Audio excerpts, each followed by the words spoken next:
Yes, that they were hereafter no other than Jews.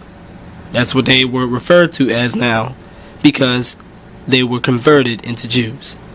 So now, all these people, or at least the remnant that was left over, because that's exactly what had happened, as Amos says, I think it was in Amos, that Israel would possess the remnant of Edom. That was the remnant. There it is. What did the last remnant decide to do? They decided to become possessed by the Jews. They are a Jewish possession. In other words, they were all converted into the Jewish religion and the Jewish family. I want you to think about that. There's the remnant. Alright, so let me continue. William Wilson, translator of Josephus, added this note: this account of the Idumeans admitting circumcision and the entire Jewish law from this time, or from the days of Hyrcanus, is confirmed by their entire history afterwards. This, in the opinion of Josephus, made them proselytes of justice, or entire Jews. Since that time, the Edomites have been a part of the Jewish nation, or at least the remnant, because that's all that was left. I don't know how many of them there were, but hey, they were Jewish. Even the English said when they went over to, even the Vikings, when they all went over to Ireland, there was a phrase that said, man, they're more Irish than the Irish themselves. So, I don't know, maybe it was the same way with the Idumeans. I don't know, it's just speculation. So, let me continue. It says also, some believe that the Edomites are still identifiable today as Sephardic Jews, but this is speculation.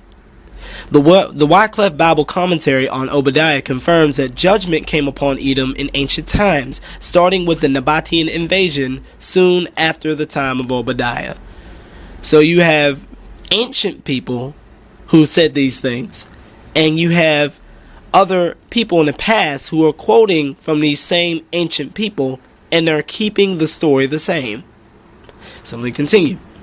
Soon after this time, Edom was pushed out of her ancient home by the Nabateans, so that she had to move to the west side of the Dead Sea. Hebron was made the capital of her new home in South Judah.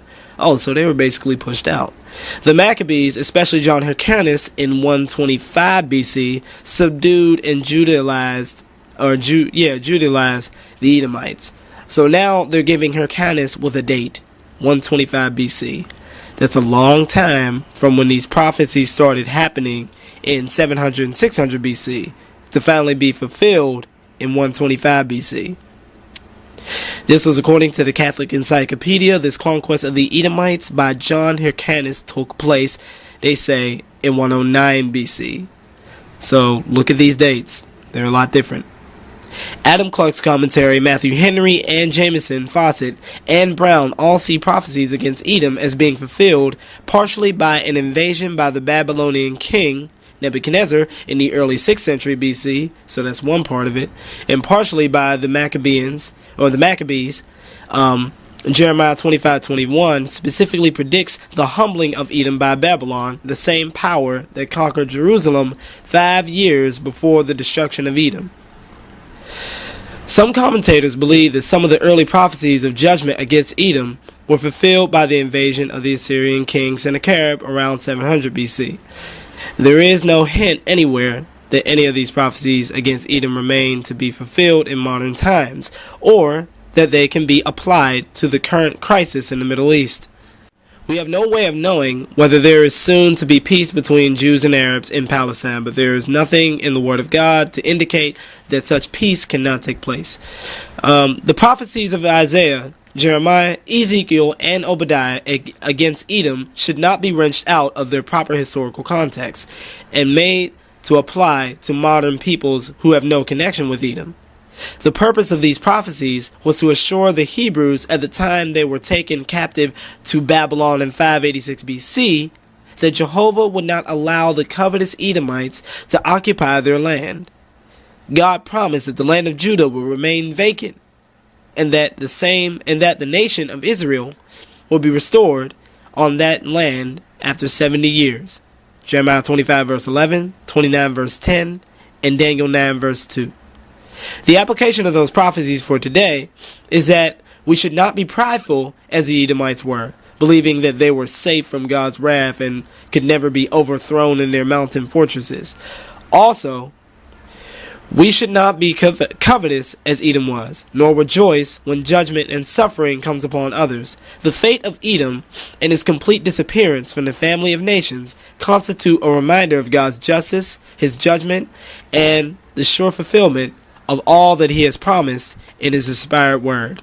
So, this is another account that's talking in more details here. And it's going to go back to the Nabateans, the history of Petra after Edom was wiped out. Under the Nabateans, the city of Petra flourished until 106 AD. When the Romans conquered Petra, from that time it slid into disuse to the point that Edom was almost uninhabited from the 7th to 12th century AD. It revived slightly in the 12th century when the Crusaders built a castle called Sel. Afterward, it remained so forgotten it had to be rediscovered in 1812 by Swiss traveler Johann L. Burckhardt. I don't know how to spell it. Anyway, in 1865, George Smith included two accounts that described Petra, what Petra was like in his day. In 1865, compare these descriptions with the prophecies written in the Bible 2,400 years later. This is what he basically says. Captain Mangles, who visited these ruins, says that when surveying the scenery of Petra, the screaming of eagles, hawks, and owls who were soaring over our heads in considerable numbers, seemingly annoyed at any approaching their lonely habitation, added much to the singularity of the scene. So plentiful, as observed by Mr. Corey, are the scorpions in Petra, that even though it was cold and snowy, we found them under the stones, sometimes two under one stone. The sheik and his brother, who accompanied Mr. Corey, assured him that both lions and leopards are often seen in Petra, and on the hills immediately beyond it, but that they never descended into the plain beneath. So, the scorecard. Now let's tally the score. Edom was overthrown as a nation. The nation and city had become a desolation, as Ezekiel chapter 25 verse 13, Ezekiel chapter 35 verse 4 and verse 7, and Isaiah chapter 34 verse 11 and verse 11 through 13 predicted. It has never been populated again, as Jeremiah 49:18 has predicted.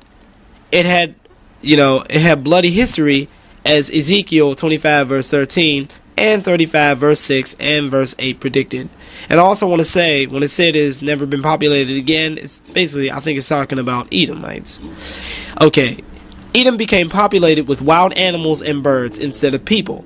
Isaiah chapter 34 verse 11 and verses 13 through 15 predicted.